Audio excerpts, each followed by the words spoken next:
in the G7 and about discussions, and presumably it has been raised, there's a possibility that there might be an illegal annexation. Even if you can't speculate, tell us, about sensitive conversations.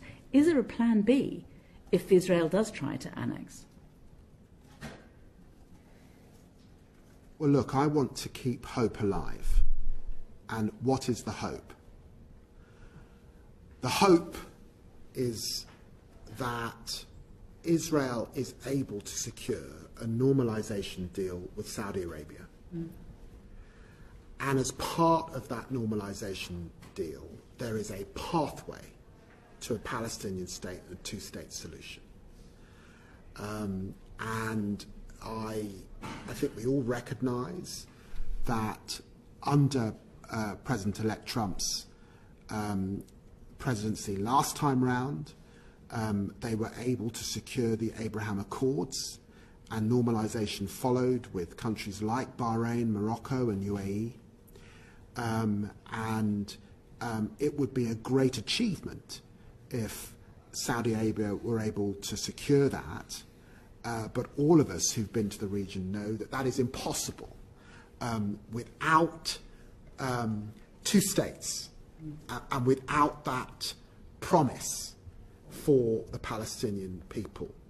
And that is obviously where a lot of us will be focusing our attention over the coming months. Give me up, someone. Okay, just to follow up. So you spoke earlier about holding you account or judging you by the deals that you will achieve. Will the recognition of a Palestinian state be amongst those deals? Well, I've said that if we get normalization, then by definition, I suspect, we are on a path to that two states. And we have said that that recognition is a tool. It doesn't deliver that end, but it's an important stepping stone on the road. So, for example, you could see recognition alongside a deal of that kind. Okay. And then just coming back to my second question about the arrest warrants, I don't think you answered the question. If there were opportunities to engage or meet with Prime Minister Netanyahu, would you still engage with discussions given that he is a wanted man? And has there been a precedent for engaging with somebody where arrest warrants are in place? Well, I'm informed, of course, by the Attorney General and lawyers.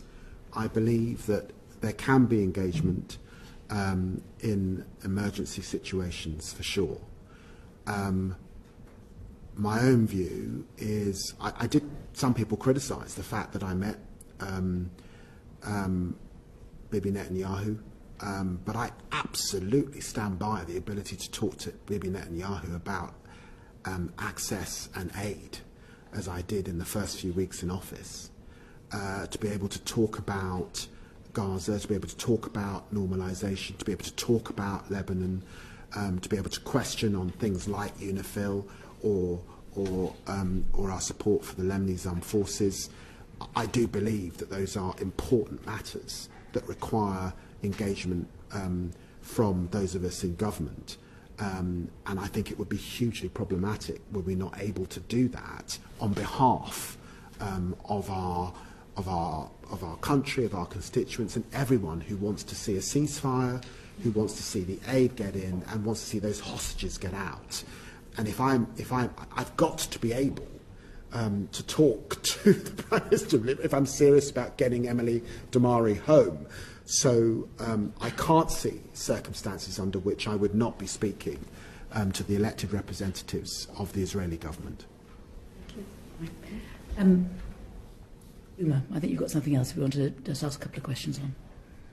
Thank you, Chair. Foreign Secretary, my questions are on sanctions. I'm going to focus the first two on the situation in Gaza. You've been clear, including in the Chamber yesterday, that you won't be drawn on sanctions that are under considerations. I've previously written to you about the use of Magnitsky sanctions. So I want to ask you about the way that decisions are made rather than forthcoming decisions.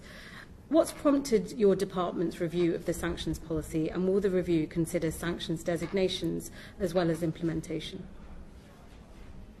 I think we've been pretty good on the designations. They do take a lot of work from forensically on the individuals or organisations that are under consideration.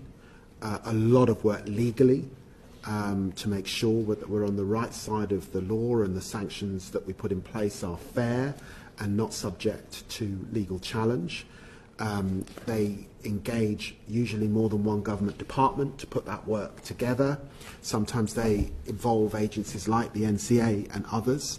But the designation process itself, I'm pretty comfortable with, notwithstanding that all governments do not have endless resources, and this is a lot of resource, certainly for the FCDO particularly. But in my period, you've seen a record number of sanctions, particularly on Russia and Putin and the system there, but also in relation to settler violence and some of my concerns about expansion particularly. The review specifically is about enforcing those sanctions, given the question that the chair raised with me right at the very beginning. We don't talk about designations because that would undermine the effect of the sanctions. If we did talk about them, by definition, people would move things around, disappear. It would make it harder to do the job. So that's why we don't talk about designations as a government. But of course, I recognise that both in Parliament, probably around this committee, people will have views and express those views, and you're free to do that. And we are listening. Thank you. And I welcome the fact earlier you said that you are open to more scrutiny and a thorough look, parliamentary scrutiny of sanctions policy as well. So just turning to what the UN has said in relation to what's going on in Gaza, UN legal experts have issued a statement calling for sanctions on individuals and entities involved in the unlawful occupation in Gaza Strip. In October, an average of just 37 trucks a day of aid entered, compared to over 500 entering per day prior to October 7th last year. In November, the Integrated Food Security Phase Classification reported that there is a strong likelihood that famine is currently ongoing in northern Gaza. You acknowledge this today. You've said that sanctions designations are kept under review, but what does this mean in practice for those on the ground in Gaza in the context of aid blockade and escalating humanitarian crisis? Well, sanctions is one tool, and it's a tool that we've used particularly in this part of the world, looking at issues in the West Bank and East Jerusalem particularly. On the broader issues of aid and the tremendous suffering that we're seeing in Gaza, the effort is to get a ceasefire, and the effort, that's why I was talking to Commissioner Lazzarini this morning, of the whole international community, is to see a surge in aid and get aid into Gaza. Now, I was talking to King Abdullah a few weeks ago. There's tremendous frustration in Jordan. Jordan is a really close partner of the United Kingdom. King Abdullah is keen to have an air bridge. We're giving him a lot of support in the planning of that air bridge to do airdrops into Gaza, and we will support him with that endeavour. So the aid question is about getting the aid in. I don't think it's